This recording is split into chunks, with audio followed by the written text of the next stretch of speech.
Hey everyone, welcome to Webinar Wednesday. This week we're going to talk about the SAT and ACT. What's the current state of these tests? What are some tips to get better scores? And what are some things that your student can be doing now to help themselves? We're going to cover all of this and more on this installment of Webinar Wednesday. My name is Jack Wang. I'm CEO of Longhorn Financial, where we help families of middle school to high school age kids throughout the U.S. lower the cost of college, pay for it efficiently while still being able to retire. And so I'm really excited today. So my special guest is my good friend Dennis Mullen, Club Z Tutoring, based out of Chelmsford. Dennis actually and Club Z provides one-on-one and in-home and online tutoring to students in all grades and all subjects. His particular specialty is the SAT and ACT. And actually, this past June 1st, he celebrated his 20th anniversary of opening his office of Club Z. So congratulations, Dennis.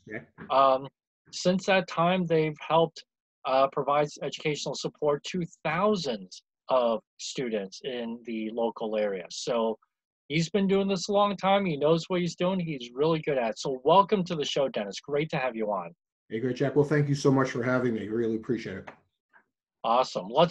So today's topic, right, ACT and SAT, huge source of stress, right, for parents and students alike. So let's start off with the basics, right? So given the state of the world right now, what's the current status with the standardized tests, the SAT and ACT? Sure. What's going on with that? Sure. I mean, a couple of things are going on. I mean, obviously, COVID has thrown a gigantic monkey wrench into just the College Board and the ACT's ability to administer the tests.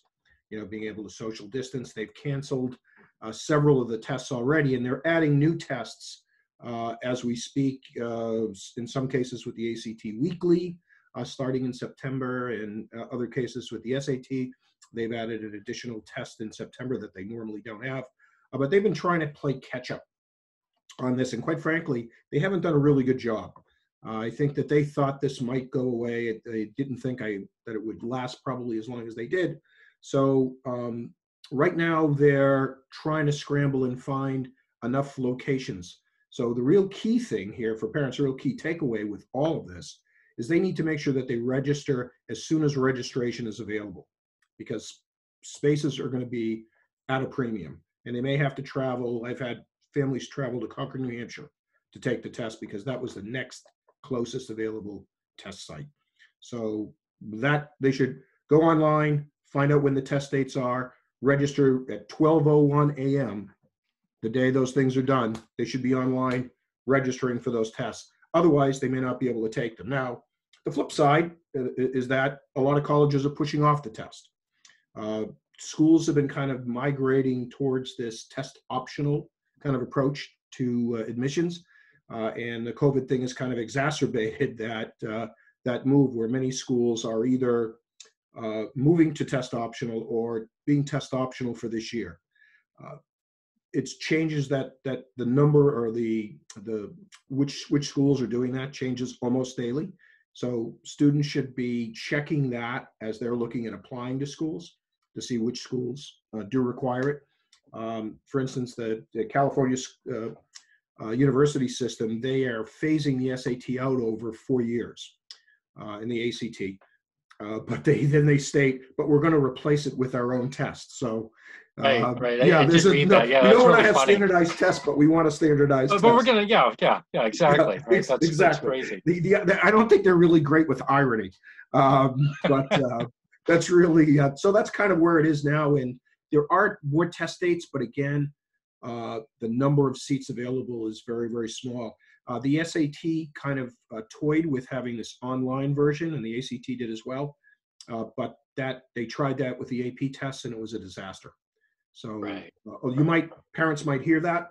It's not going to happen. And in fact, if you think about one of the reasons that the SAT takes a lot of grief is because it is a disadvantage to students who are poor, students of color, first-generation families. And you can think those are the families who don't have Wi-Fi access, don't have access to a computer, don't have access to a quiet time to take it. So I think it further exacerbates the divide that the tests have been criticized about for so long. So right. I don't think that's really going to happen. Right. So it's a couple of interesting points you brought up there. I had heard that about the California schools, right? So dropping the Hmm. requirement, but they're going to come up with something else, which is just ironic, like you said. Um, so, in the press, there's been a lot of news about schools dropping the requirement for this coming year, right? So Yep, that would be the rising high school seniors now.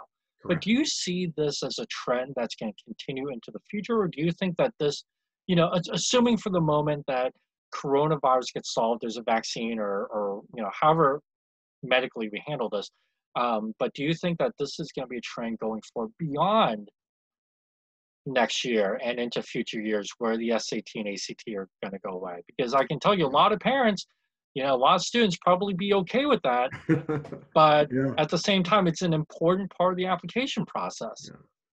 Well, yeah, yeah, it is. I mean, it's actually a trend that's already ongoing, and COVID's kind of accelerated that a little bit. Uh, colleges are looking. Part of the process that colleges are looking at is trying to approach the admissions process in a more holistic manner, looking at the whole student, so that they're not just looking at test scores again, because they feel that there's a disadvantage to people who have been, historically shut out from many college opportunities because of, say, test scores or being in low performing schools. So this is going to continue. However, there's a bunch of different reasons why this is happening, and it isn't quite as kind of altruistic or benign as it would sound on the surface. If you think of it for a moment, if you're applying to a school, if you go test optional as a school, you're probably going to get more applications. Okay? Increases the application fees, but also it makes you look more selective. Now you have more people applying for the same spot. Selectivity goes up. You look, oh, look at how popular we are. Look how hard it is to get into, XYZ university. That should Also, be a because math question on that should just that's a be like math a question on the math exactly. question on the SAT part, right? Like, look at how much a college looks better if we do this, right? Right. And why? Why is that? Oh, that's okay. Right. The numerator stays the same, but the denominator changes. Uh, so that's one of the reasons. And also now with fewer kids taking it, the kids who do tend to take it and apply with the test tend to have higher scores. So now the scores look higher for the school. So there's some specific advantages to the school to do that. So, but it is a trend that's continuing. I think it's a good trend. I'm not a particular fan of the SAT or the ACT. I think that they are unfair tests. They can be. I mean, one of the reasons that I'm in business is that we can help students prepare for it. You can understand the strategies and do better on the test when you know how to take the test. That's an advantage not every student has. So clearly, there are some things about it that aren't great, but it is a fact of life. And if you're going to have to do it, you might as well do it the best way you can. Right. So on that, and so what you said makes a lot of sense. But if a school, let's say, is test optional, right, and we're hearing that phrase more and more these Yep. days. Um, in your experience, does it make sense for a student who's applying to a test optional school to still take the test anyway, right? Do as best as well as they can, but take the test anyway, send in the score. What has been sort of your experience with that kind of Yeah, scenario? there's definitely an advantage if you can do well on the test to send the test scores in. I wrote down, just as thinking you might ask me this question, a quote from a Bowdoin College admissions person who basically said that if testing is present, it can add to the assessment of the applicant. So even though Bowdoin has been a test optional school, they were leading the way since 1969, believe it or not. They still look at test scores and they still use them in the evaluation of students. So if you think about it this way, if you've got three students all look the same, grades, rigor of academic courses, extracurriculars, everything, and one kid has really good test scores and the other students don't have them, which student do you think has an advantage? The one that has it. And Right, then the right, bottom line is, if you have one school that requires them, you're going to be taking them anyway. So you're going to have right. to Why not? prepare to do that. So that's kind of the, Right. the unfortunate part of the world. Now, a common question that I get, and this is not my area of expertise, is really around, if you have a high school student today, they have the choice of taking ACT or SAT. And so the question I get all the time is which one should they take or which one would be better? Now, I can think back to when I was in high school, right? When dinosaurs roamed the earth and, before the invention of color. I remember back then, right, ACT was sort of an East Coast thing. ACT was really more Midwestern schools back then, or at least that was the perception. But now today, right, schools, at least based on what I see, Mhm. if they're going to require the test, it's generally either one, and so students can really choose. So, what would you That's right. say if a student asks you, which I'm sure you get as well? Absolutely. Hey, Dennis, which one do I go with? Yeah, I mean, it's really a matter of which one do you do the best on. The test, here's the thing that's kind of happened. Basically, the SAT and the ACT are competing to be kind of the college readiness exam and to be adopted by states. In fact, several states use them as college readiness tests. So they kind of fight with each other. In about 2014, I think, more people wound up taking the ACT than the SAT. So the SAT freaked because they had gone to this 3-part SAT thing. So they went back to a 2-part, evidence-based reading and writing and math score, and they got rid of the penalty for wrong answers to be more like the ACT. So in reality, the content of the either test is very, very similar, okay? But there are some section differences that are notable. For instance, the ACT has a science section. The SAT does not. So if you're good in science, that may indicate that the ACT may be a good test to take. Now, you don't have to bring an outside science knowledge, but you have to be familiar with scientific terminology, how experiments take place, those kinds of things. There's a lot of charts and graphs. So that might mitigate your decision and say, hey, that the ACT might be a good thing. On the SAT, there's a section in the math where you don't use a calculator. So if you're very calculator dependent and that freaks you out a little bit, well, maybe the ACT might be a good test because you can use the calculator and everything. And also on the SAT, in both the calculator and non-calculator sections, they have grid-in, meaning student response questions with no multiple choice. That gets a little freaky for kids as well. So that may indicate against the SAT. However, the one difficulty with between the two tests is that the ACT gives you less time per question. You've got about 49, 50 seconds per question on the ACT, and you've got about 1:10 per question on the SAT. So speed is at a premium on the ACT. So if you're a person that tends to ponder, maybe that's not good. So the best way to do it, Which doesn't even seem like it's that much, right? You're talking 10 or 15 or 20-second difference, but overall the questions actually makes a big difference. Right, when you get 200 questions, now that's a big, big, big difference. So what we would suggest to students is to go online, take either of the two tests, take them timed, and actually take each section timed and compare it. So take the reading section of the SAT timed, compare it to the reading section of the ACT. Which one do you feel more comfortable with? I find, for instance, the ACT reading tends to be a little easier than the SAT reading. But the ACT English, which is the same, kind of the grammar, punctuation, sentence structure thing in the ACT, there's 50% more questions and about 25% more time to do them. So if you don't know the rules, that's going to mitigate against that. So it's a matter of kind of comparing the two and seeing which. But schools accept both tests; they don't really care. It is a little bit of a red state, blue state thing, just the way it's evolved historically for no other particular reason, but schools do not discriminate. They do not care. One other just point about taking them that's kind of most people don't realize, the ACT is on a 1 to 36 scale, and you get 4 scores for each of the 4 sections, and then they're averaged for a composite score. The SAT, you get a couple of sub-scores, but essentially 2 scores, one called evidence-based reading and writing, the other math, they're added together. So on an additive basis, if you improve one, you improve the overall score.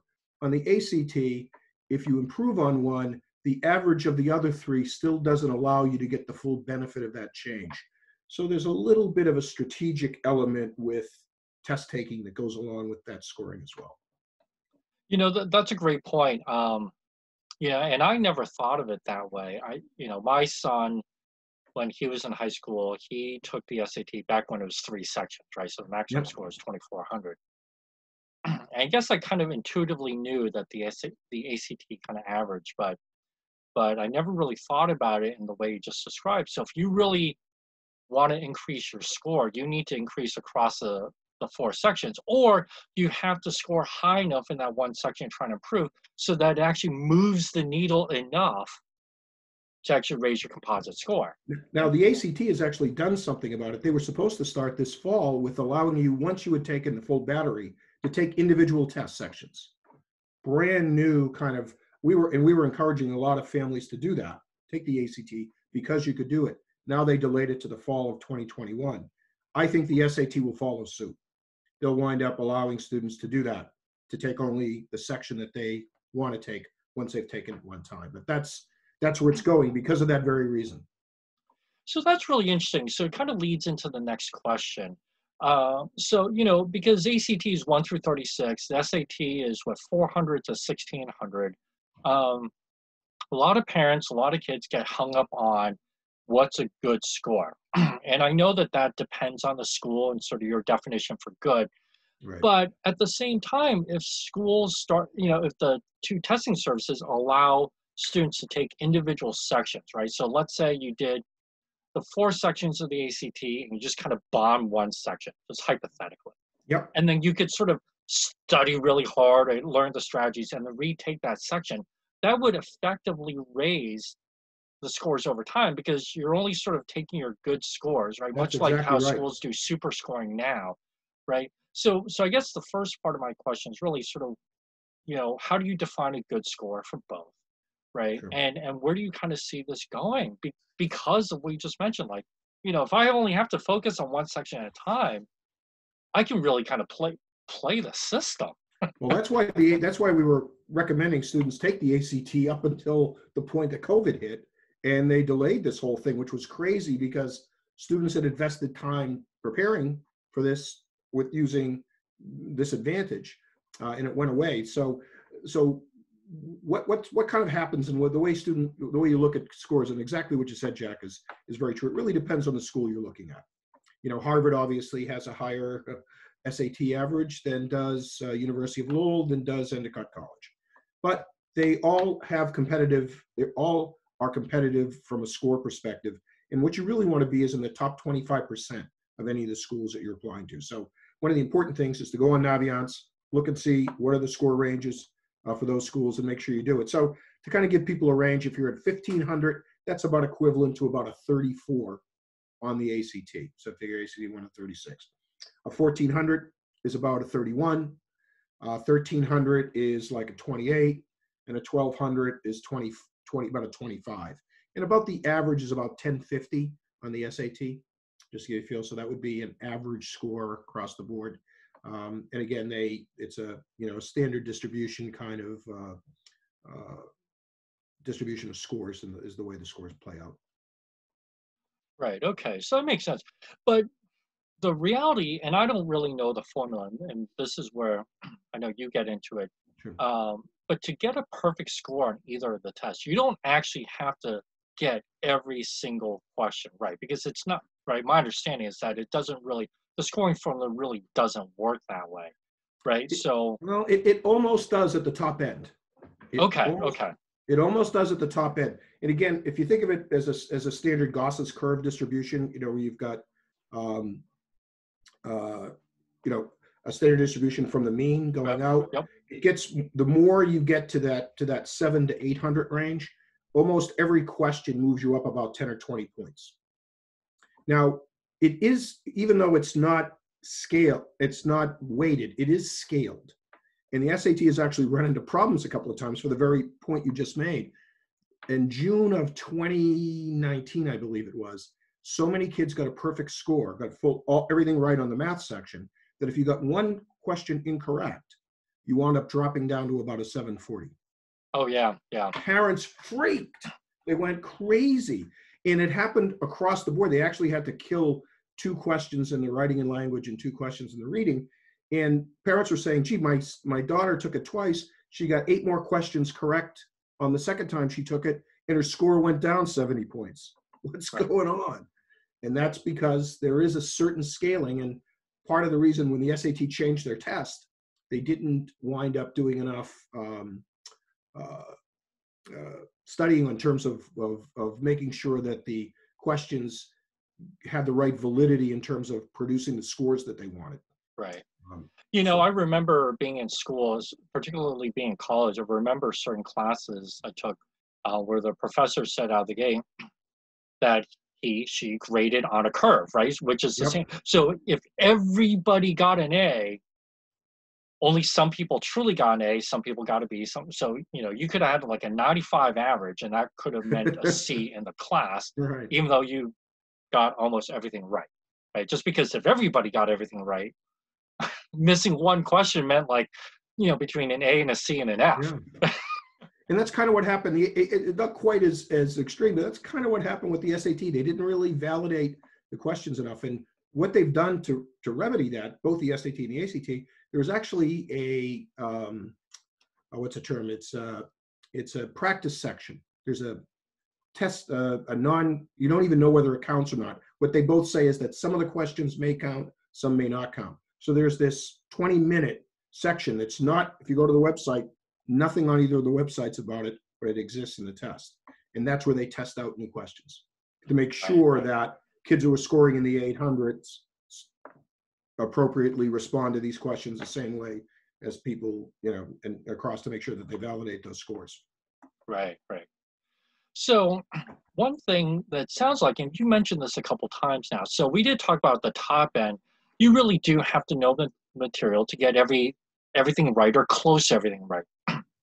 But I've heard a lot, and you've kind of alluded to this, that really getting a quote unquote good score on the SAT or ACT involves just as much strategy as it does knowledge, Absolutely. right? So share with our viewers a little bit about sort of that angle of it, right? So what are sort of the tips around the strategy? Yeah, Right. because quite frankly, it's hard to know everything, right? Right. Like it's And you just can't. hard to do that. You can't. Right? And the idea is to kind of optimize your knowledge. And I think it all starts with kind of knowing what your score goals are. So you say, okay, what schools am I applying to? What type of score do I need? And therefore, how many questions do I need to get correct in each section in order to do it? And I think a good example is in the math section of the SAT, there's 58 questions. You only need to get 38 of those correct to get a 600, which is a pretty good score. It's a score that'll get you into a lot of competitive schools. That means you get 20 questions wrong.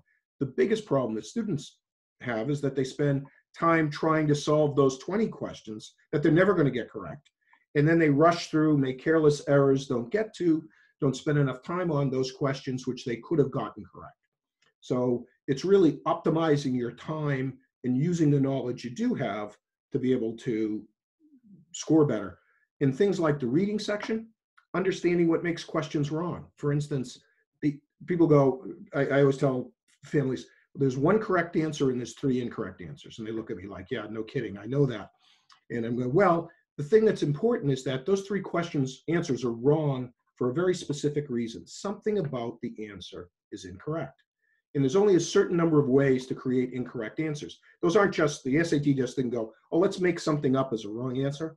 They chose the words very specifically that they used that make that wrong. And once you start to see the pattern in how to do it, that is all of a sudden the right answer starts to appear because you're able to eliminate things that are wrong. Oh, now I see what's left. That's the best answer. So there's a lot of strategies like that, especially in the reading side, and understanding how to read things. You know, do I skim? Do I read it thoroughly on the reading side? And then understanding the grammar rules, key importance in the writing and language side. And all those things can be learned.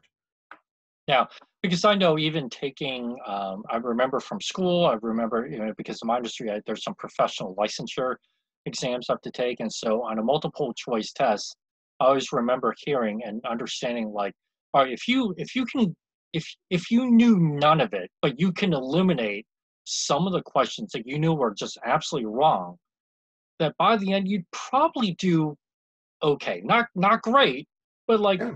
okay, just by sort of knowing what not to pick, even without necessarily knowing what to pick.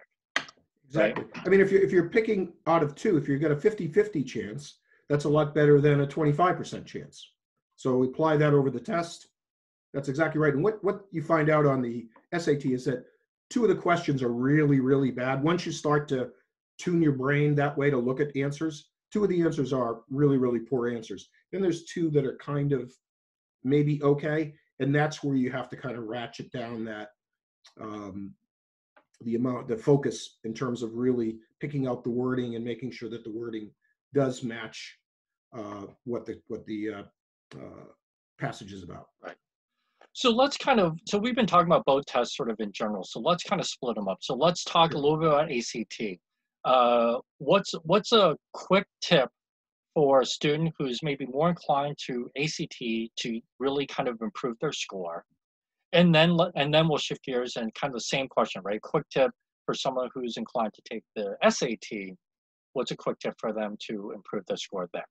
Sure. ACT, it's all about speed, and it's all about knowing things cold. So you really have to go into that test knowing your math facts. Unlike the SAT, you don't get a little descriptor that has some math formulas. You need to know those on the math side. And on the English side, which is the grammar, punctuation, sentence structure, primarily, you need to know the rules cold, because there's a lot of questions in a very short time, and you need to be able to go through them very, very, very quickly. So that's the major differentiator with the ACT in terms of preparation. And the SAT, I would say, on math, the questions tend to be a little bit trickier, where they might reverse the order when they might give you the problem in one order and reverse it as they ask you the question. So we tell students, make sure you underline what the question's asking, and then once you get the answer, make sure you answered that your answer responds to that question. It wasn't an intermediate step. It wasn't you forgot to change a sign. And the important thing, even with the SAT, is we tell students, do what I'd call vertical scan. Look at the question. What do I know? What's the question asking me? What do I know? How do I apply it? That will then lead you through, because the SAT tends to be a little bit trickier from a question perspective, which is why they give you more time to do. So they really throw all the curveballs at you. Everyone, yeah. Okay. So, we have only about a minute left. So one last question here. What is a common or the biggest mistake that you see in, not on the test, right? Because, people get questions wrong, but just sort of as people are thinking about, should they get some extra help, or as they're approaching the test, what's sort of the biggest or the most common mistakes that you see families and students make? Yeah, I think there's really two. One is something that's probably common to both of us, and that's not starting early enough. If you're planning for college, hey, you got to start early planning for college. You can't do it when the kids are juniors. Same thing with test prep. You got to start early. And that doesn't mean doing practice tests and doing these things, but starting to develop the skills that you'll need to be able to do to perform well on the test. And I think that the last thing is making sure that you understand exactly what you need to get from a score perspective, and that you practice in a way that informs you. You don't just take multiple practice tests, but you actually practice with a purpose, practice with the knowledge of what you're trying to achieve, and that will give you much better results. Right, and that's a great tip. So, because you're right, most kids, I know for me, certainly, you approach the test like, I want to do as well as I can, versus what you're saying is, well, to get into the school, I need a 1300, let's say, to be in that top 25%. Yep. What do I need to study, or how do I need to study to get that score? If I get more, great, but I don't want to get less, right? So it is a fundamentally different approach. So yeah, that's a great tip. So anyway, so thank you so much for joining us. Thank you to Dennis, our special guest tonight, Dennis Mullen, Club Z. And actually, before we exit here, so Dennis, how can people get in touch with you? They can go to my website. That's Club Z Tutoring /Chelmsford, or they can look at us on Facebook. Club Z Tutoring Chelmsford on Facebook is another great way to contact me. And my phone number 978-250-8988.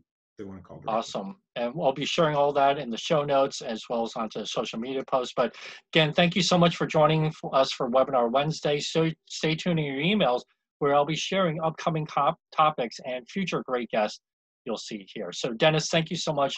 Thanks everybody. Appreciate it. Thanks for the time, and stay safe. You too. Take care.